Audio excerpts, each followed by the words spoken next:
There's an interesting tension, I think, between gatekeeping and being accessible. Because on the one hand, there is a place for gatekeeping. Sure. Gatekeeping is important because the integrity of what you care about should be kept intact. Sure. And if too many casuals come in and change it from what makes it special, from what makes it unique, then it's no longer the thing that we all fell in love with in the first place. But on the other hand, something that I do like about what you are describing is it's okay to be a casual wrestling fan. And you don't have to feel out of place, because I'm not normally a wrestling fan. Sure. But because I've been exposed to you guys, I can call myself a casual wrestling fan. The times I have gone to hang out at your guys' shows, Yeah. I don't know if I'm perceived this way, but I feel like I stick out like a red thumb, but it's fun and I like it. So I think, like so many things in life, balance is really the key.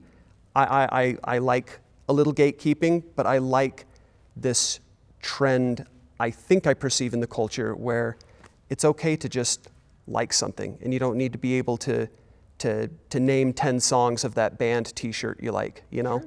I would say 90% of our base do not watch wrestling at all. They go to all our shows, but they don't partake besides that. And I think at that point, they're not casual wrestling fans, they're diehard Lucha Project fans. And the majority of the time when we're wrestling, the idea is always, we're wrestling in front of eyes that have never watched pro wrestling before. And that's what we always keep in mind.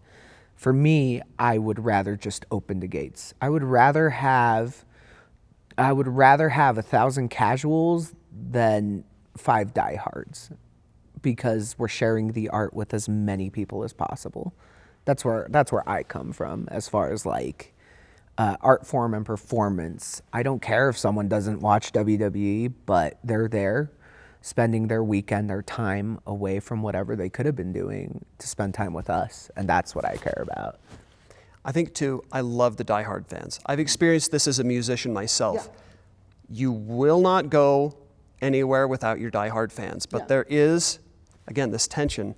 There is sometimes a challenge with diehard fans. Sure. Because they get attached to your work, they get attached to what they fell in love with, and so it can make it difficult for you to grow and change. Whereas, like you're saying, with casual fans who are maybe not so invested in you, but in the experience, I think there is more freedom to do something different or do something new. Sure. For us, because we so frequently do new things, like we did the rave. A week later, we're doing a punk show, a Latino festival, and then that same night, Cumbia Mania. Right, our fans know when coming in, they know we're experimental. And I think that's the advantage of being so early right now. They know we're experimental. They know we're gonna do whatever we want, essentially. And I think that's the lucky part. We have diehard fans that are essentially going with the flow. There's a lot of punk kids that went to Cumbia Mania who have never gone to a cumbia before, right? There was a lot of anime people that went to their first punk show because of us. There's a lot of people who have never seen burlesque that have now seen burlesque because they came from a different subculture. So I think the advantage of the Lucha Project is that we are so interchangeable with art forms. People already know that. So they're not invested in one specific style of show. They're invested in us and what we're exploring. And I think that's been a great part of our diehards, is that they know what they're coming into and what they're signing up for.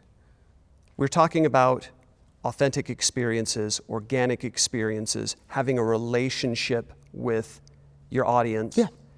And I think about going to your events, going to concerts, that kind of thing, compared to the way that I feel like so many Zoomers and millennials are having entertainment now, which is of course digital on your phone, Sure. doom scrolling, that kind of thing.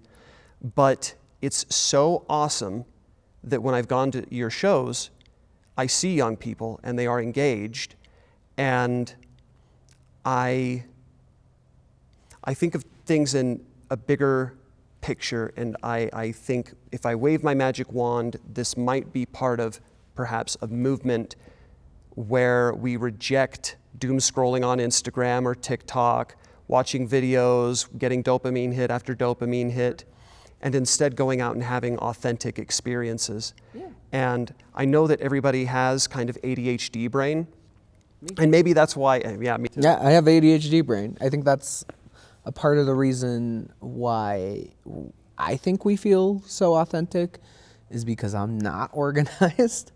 I'm chaotic, but I'm myself. And I think that's the best way to run this project. But I could definitely help pull this thread, because when we advertise, when we make a poster, when we make videos, I will always focus more so on the audience having fun at what they're watching rather than the actual, like, oh, here's a wrestler promo picture. Hell yeah, badass. Right, like, oh, I'm so cool. Yeah. Here's my name in like a font, and everyone's gonna like come watch me. And that's not how we like bringing people in, especially people who have never watched wrestling before. So when we put things out there, it's here's this cool thing happening, and look at these people having fun. Look at them enjoying themselves. That's what we care about. We want people to come in and having a time of their life. I don't think we give Zoomers enough credit. I think, several videos have gone viral of them booing people talking about AI, you know? Yes. They make up a good chunk of our demographic. They are out there having fun. A lot of people who talk about these shows and spread the word about the Lucha Project are the younger kids. So I don't think we give them enough credit. I think they are rejecting this I'm going to just give you slop. I think that's being rejected by the younger generations. And that's what makes our shows so much fun, is because we aren't giving them slop. We are giving them ourselves. We are being ourselves, because there's nothing cooler than being yourself. That's our motto.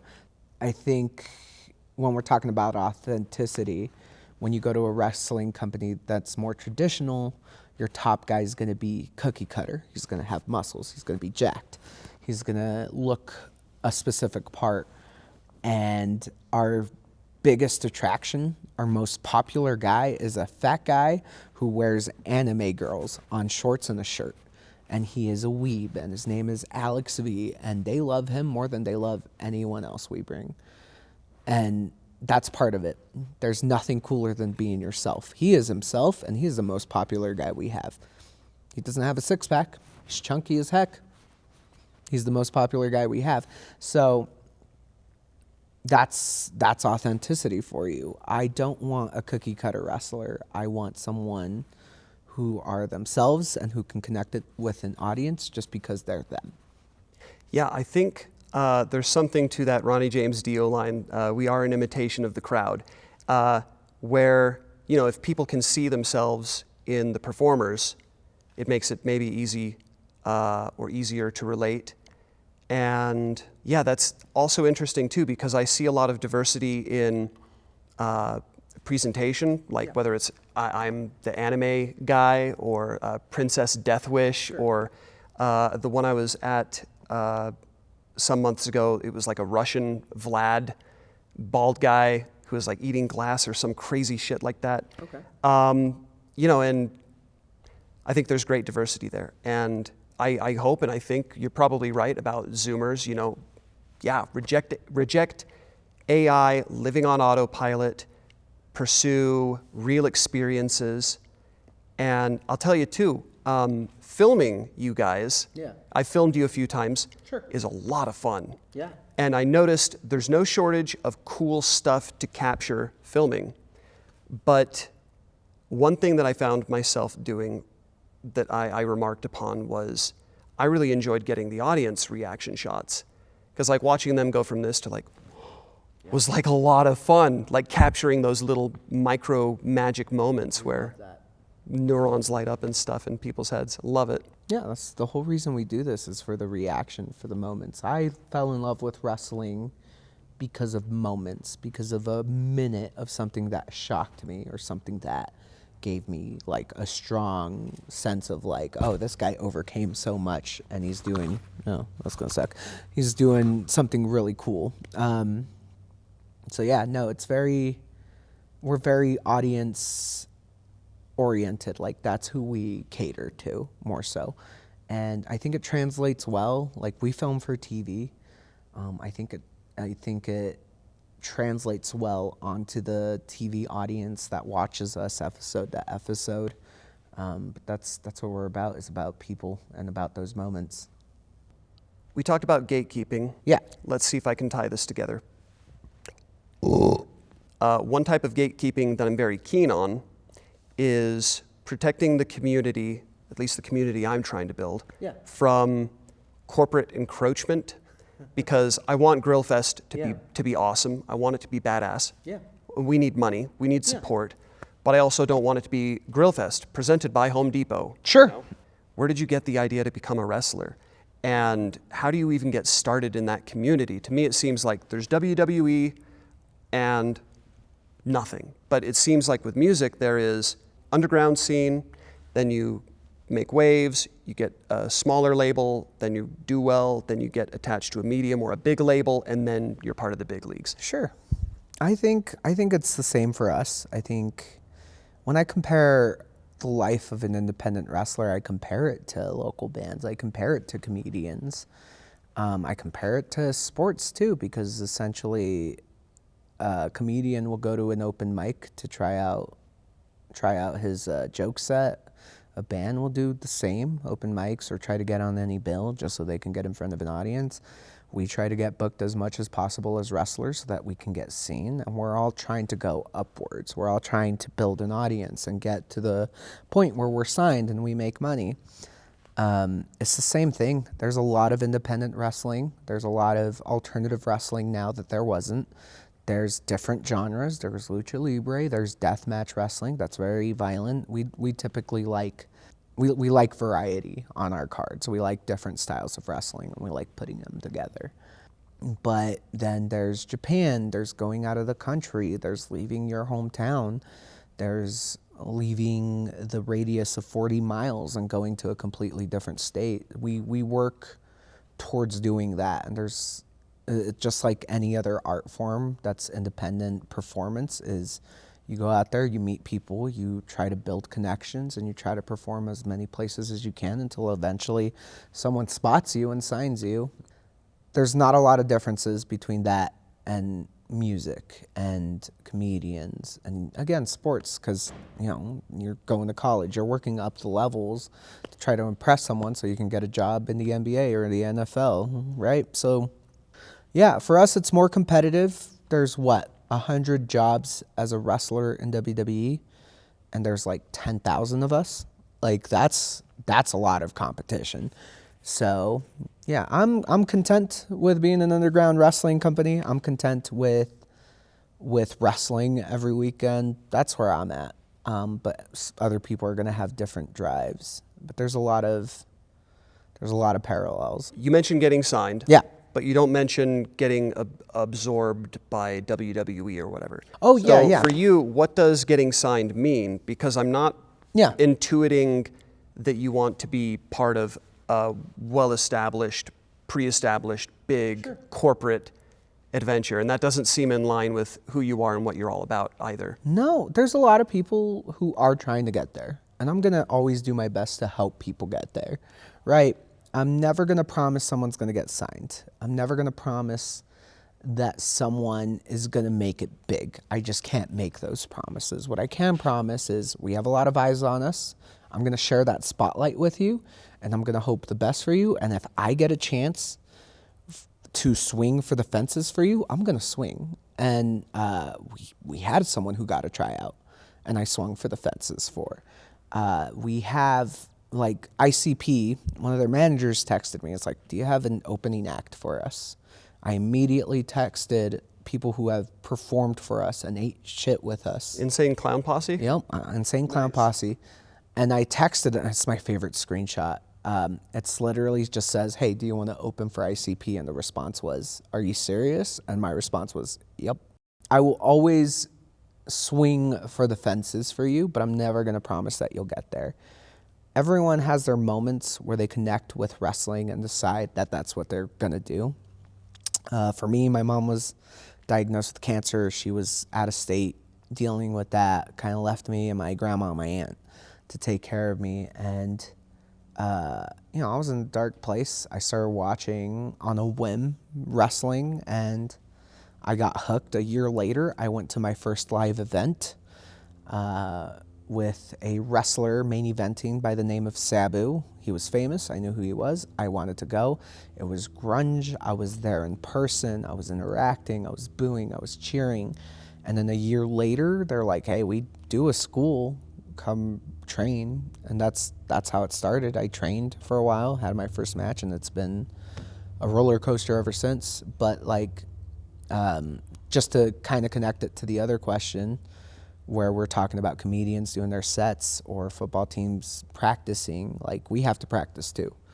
Not everything is planned. You have to go to practice so that you're prepared when you go to a show to know what you're doing on the fly. We have our plays, we have our sets, we have our specific set list, but it's our moves, it's our spots, it's our storytelling. Currently nowadays, if you want to be part of the Lucha Project, you have to be trained by a school somewhere. We travel all over the place. As long as you're trained and you've been to a wrestling school and gone through it and are actively working and practicing, you can be on our shows. Locally, we depend on Miss Paradise and her wrestling school. She's my favorite wrestler. She's had her tryouts. She travels already on her own. She's a rising star in her own right. And she's a great teacher. She's an amazing teacher. So anyone that comes to me and asks, hey, how can I start training? I send them to her. And I adopt them. I call them my sons. Out of a couple now, I told a story with one recently. His name is Prince Booker II. And we did a storyline where, and it kind of connects to reality too. I took him on the road with me to out-of-state shows. I wanted him to learn as much as possible. I want him to learn the business, and that's what I do. I've been on the road for a long time, almost 20 years. I'm going to teach you as much as I can about what I've learned and what you should do and how you should behave and how you should interact with people. And then Miss Paradise is going to teach you how to wrestle. I'm going to tell you how to storytell the best of my ability. She's going to do great stuff with you. I have another wrestler debuting at Grillfest as well. And we're really excited. That's going to be his first match ever, is going to be at Grillfest. So watch out for those teasers. But we've adopted people from all sorts of different areas. One watched one of our shows at Metro Music Hall. The other one was at an anime convention. And they both wanted to become pro wrestlers. I sent them her way, and I've sent multiple people her way. And then practice is just important so we can maintain what we do in front of an audience. So you're speaking a lot of language, intentionally or unintentionally, that I am... It's never intentional. You're speaking a lot of language that resonates with me. Yeah. Set list, practice, etc. Oh, yeah.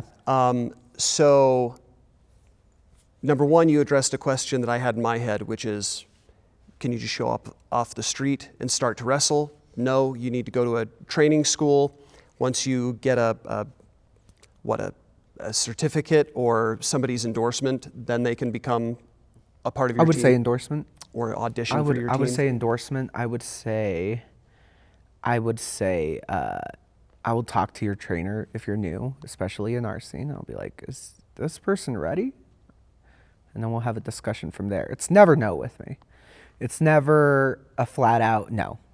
I will never tell someone to screw off. I will always look at it and see what we can do, right? But because we also go out of state a lot, or we book a lot of out of state talent, I just by turning off my phone in the last hour, I guarantee I have one message from someone trying to get on the show. And they'll send me all sorts of things. They'll send me their matches. They'll send me who they were trained by.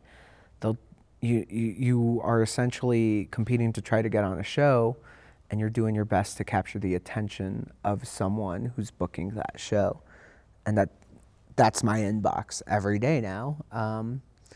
But for me, it's like those people are trained. They went to a school, right? A big thing we get all the time from bands, from performers, from artists is, hey, can we get in the ring? And it's not, and sometimes I'll get pushback when I tell them, no, you can't get in there, or have you been trained, or things like that. I'll never say no to a performer right out, but like a wrestler, but I will say no to people who don't know, who have never been in a wrestling ring.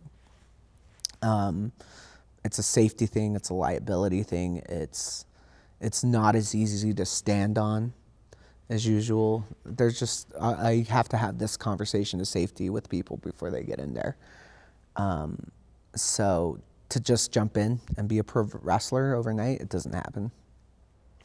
So somebody goes to wrestling school, they get an endorsement, you accept them onto your team, at least for a trial period or something, and kind of like a band. Yeah. You mentioned the word set list. Is Yeah. it then we need to practice the set list? Yeah, so So what is a set list? Because for a band, it is a bunch of songs, Yeah. and the transitions and the openings and segues and that kind of thing. So this bleeds into, what is a set list for you? Yeah. What does that entail for the person coming on board, learning? And how scripted are your performances? Yeah. And how scripted are they, and how open-ended are they? There's this big misconception of how much time we actually get to plan. It's a big misconception. Because sometimes we do have all day to talk it out. And sometimes I just met you 5 minutes ago as a whole person, and now I have to trust you with my life in 5 minutes to do a 10-minute match. And I hope that to God that you're trained and that you've been vetted and that we can pull this off. And when I talk in these terms, it's because I'm so used to switching it up and talking to people who aren't in wrestling, right? We don't call them set lists, we call them spots, or flow, or ring psychology, right? Training, specifically, we run certain drills. We have a time frame called open ring where we get to try out the things we want to try out, and a way to incorporate our moves or what we want to do into our stories that we tell. I like doing a specific combination in the corner. It's like a European uppercut. I do a fancy like jump kick, and then I go through like they're in the corner, and I do like a crossbody, and it's just essentially me throwing my body out, but as I throw my body out, I land outside the ring on the apron and stand, come in, and do a flying clothesline. I do like a little slingshot, boom. It looks cool, but now I have to incorporate it in the story with someone I just met. It's like, hey, we don't got a lot of time, just watch out for this. I'll try and throw that in there. And it's like when a comedian's at open mic and he's looking through his notes trying to figure out which joke. We have to do that on the fly in our brain during a match in front of God knows how many people. So when I say we're practicing our set list or our spots, it's that. We go to practice every week so that we're prepared just in case I'm with someone who might not be. So there's a lot of variables. A lot of people think I think there's this big misconception that pro wrestling is black and white. It's not, because you could have months to prepare. I mean, Randy Savage, WrestleMania 3, practiced his match every day for like 6 months. But then things change constantly. Plans always change. Wrestlers get sick. Something always happens, and I end up working with someone that might be having their second or third match. And you have 5 minutes to put it together, and so you just go out there and improv it and hope for the best. As long as you know where you're going, you work towards getting there. And I like doing that. I like going on the fly. I'm a very big fan of that. Yeah, it's exciting to me because I think it's this marriage between skill and experience and chaos, because you are skilled and experienced. And like you said, if you have 5 minutes to run through a general idea of like, we're going to hit this beat, this beat, this beat. Do you have any questions? Here's what so it's exciting to me, two skilled people navigating chaos and improv, because like if it's a comedian, you're rooting for you don't want it to be bad. Yeah. You want it to be good. Yeah. But you're also a little bit scared because it's awkward for everybody if he bombs. Yeah. And it's awkward for the band if they fall apart and they have to stop the song in the middle, you know? And it's awkward if you get your nose broken and stop the show, or whatever. So I mean, I've broken my nose during matches, and you just keep going.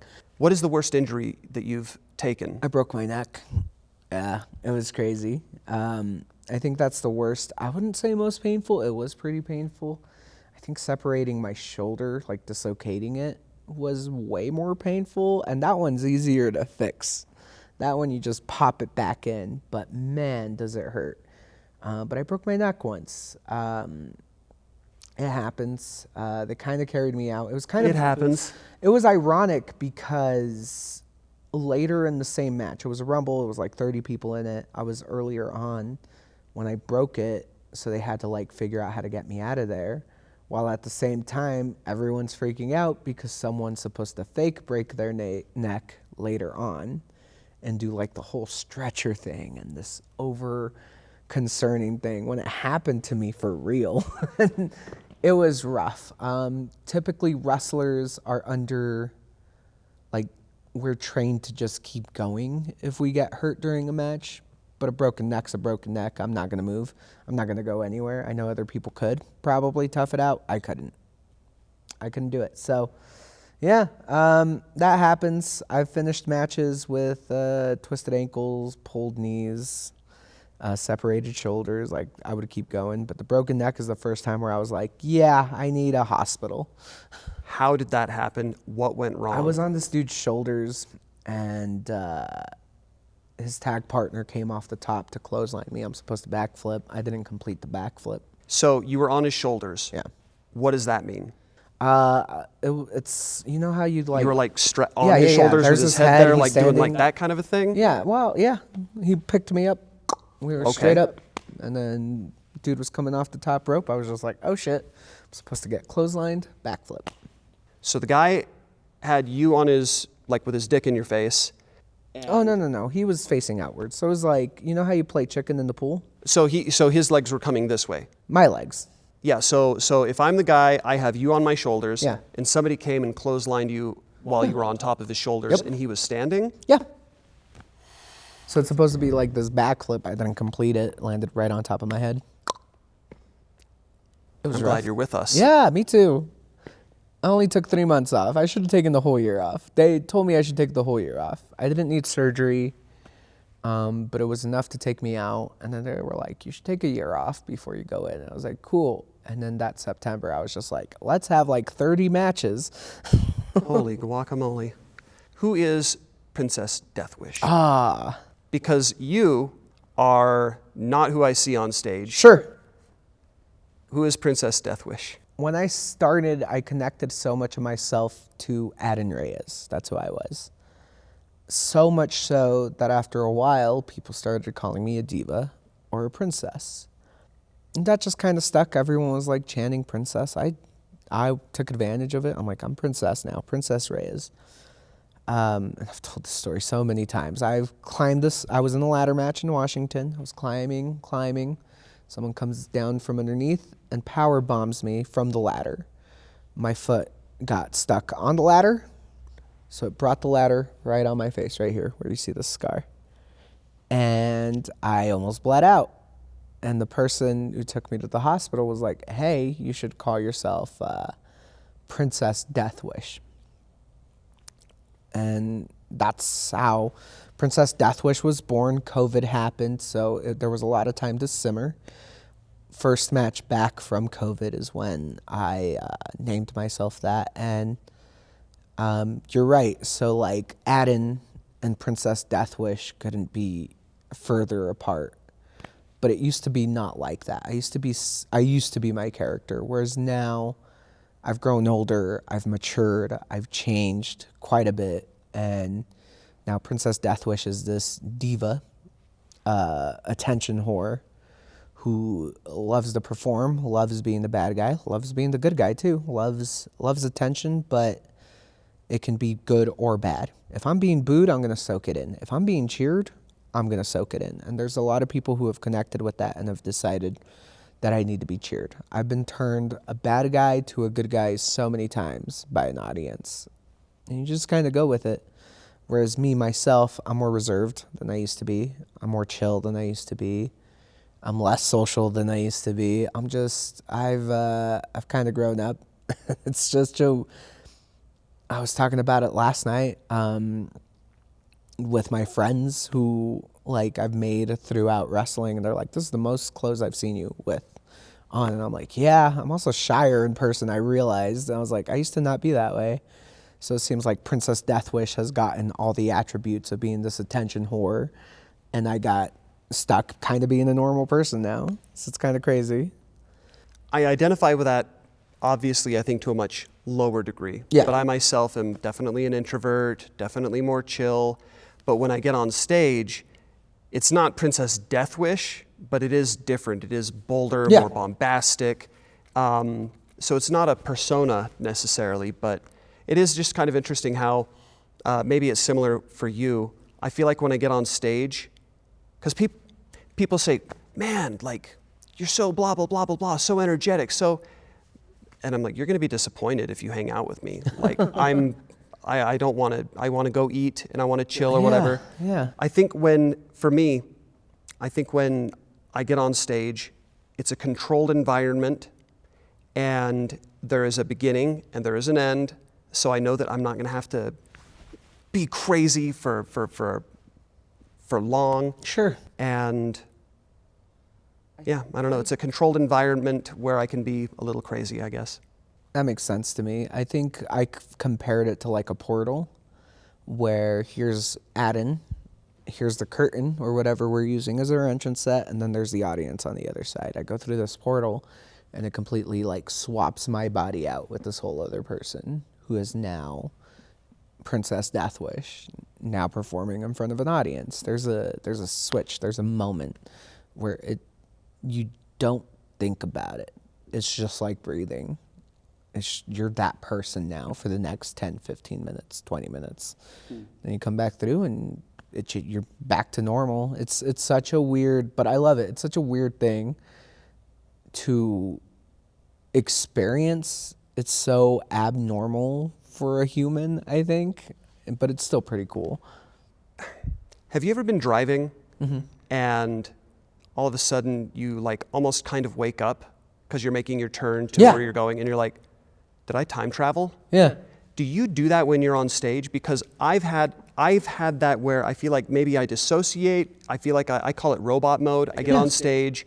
I've rehearsed the song so many times. There is free will involved, but sometimes I get the feeling like I've been experiencing that same kind of effect. I don't think so. Not for me anyways. I think I've taken the live in the moment lesson to heart where I don't know how many matches I have left. I don't know how many years I have left doing it. So now every time I'm out there, I try to soak it in. We just did Cumbia Mania, and I, as a producer, I typically don't get a moment to see what I helped create, right? And I pulled the other guy aside that was helping us with this event. I'm like, you're running around like a headless chicken. You're busy. It's crazy. You're trying to get through this show. Try not to think that way. At some point, whatever match it is, just sit back, look at 400 people, look at the ring, look at the wrestling, and just soak it. Soak it in, like just watch and be in the moment. Like you're not going to get a lot of that because you're in charge. I'm in charge. I don't get a lot of that, right? But just take a minute to look at that. And I try to do that in the ring as well. I try to look around me. I'm wrestling in front of 400 people. I didn't know it was like when I was a kid I was going to do that. So now I try to be like, okay, I'm in front of this many people. I'm gonna soak it in for a minute and then get to my job. Yeah, I don't know. I think it goes by too fast. Like suddenly, like I'm backstage, and I'm like, man, I missed it out there. Right? It was so cool. That rave just happened. It's like it was so cool, and now we're back here doing nothing.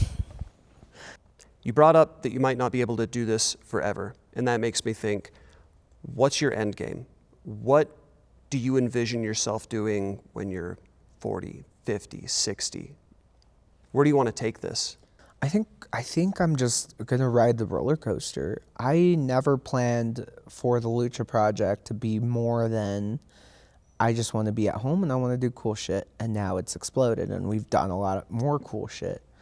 And I think for me, it's eventually just being the producer and no longer the wrestler. I think that's gonna be the next stage. Don't know when that's gonna happen. Don't know if I'll even be in charge. And I hand off the reins to someone else. I don't like planning ahead with that kind of thing. I just like going with the flow. Because if I plan ahead, I freak out about it. Or what if I change my mind? You know, stuff like that. Similar philosophy to how you do your performances, I guess. Yeah. Try to just live in the moment. I try not to think about it. Because I feel like it takes away from the actual moment itself or how I feel about it. Cool shit. Lucha Project at Grillfest 26. Thank you so much, man. Thank you. All right, let's cut that. That went long, but there was just a lot of Yeah, I'm really good at stuff. it.